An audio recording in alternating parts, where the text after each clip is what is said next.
According to information from the South China Sea Strategic Situation Administration, the aircraft carrier USS Ronald Reagan began to turn back. Relative to Qianiba, it moved 230 degrees to the southwest at noon on August 6.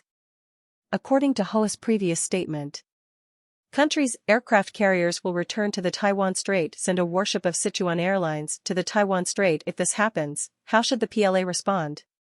Episode of the show, we're going to focus on these. So the aircraft carrier USS Ronald Reagan has definitely been here since this time. Most of the netizens are already very familiar with him.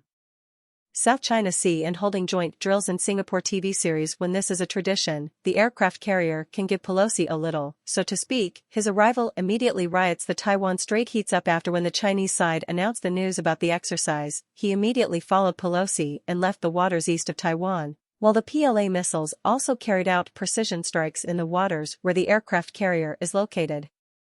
Flying appears to a certain extent of China. Massive military drills force you to choose to leave. As the exercise drew to a close, the aircraft carrier USS Ronald Reagan apparently saved some by leaving. Zhoujia's nuclear-powered aircraft carrier was up to 97,000 tons per day.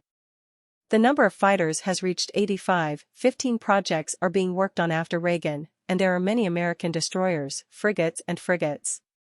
From an objective point of view, your better attack is still very strong. It is indeed correct to deal with a war of this scale in the Libyan War and the Afghanistan War. If this force can play a very difficult role in combat and support, the return of U.S. troops to the Taiwan Strait this time may have its own considerations. First of all, it is to return to one's own face. Although the U.S. military seems powerful, in front of some small countries is only a real opponent. The hasty departure of the USS Reagan really makes one see America's problems. The style of work this time has to be demonstrated in some way, that is, after the exercise is over, it will again go to the Taiwan Strait, and even the accompanying warships will pass there. To continue cheering for the Taiwanese authorities before the large-scale exercise of the People's Liberation Army. This time the Taiwanese authorities expressed that the politicians were all silent. The army did not dare to use the wrecked Shanxi ship, which was only a symbol to conduct surveillance, and externally claimed to use missiles to target PLA warplanes. The Taiwanese military did not even choose the distance called distance as before because they knew that if they acted like that at this time, it would have no effect, even open fire. This is something the United States doesn't want to see yet.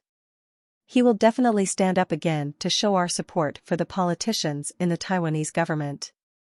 Let the Taiwanese government be the pawn of the United States. How should we fight back in such a situation? To prevent the U.S. military from crossing the Taiwan Sea again to prolong the exercise in the Taiwan Strait and not set an end date, we must know how many missiles we need with a military base, strong industry, and how many long-range missiles can completely cover the Taiwan Strait.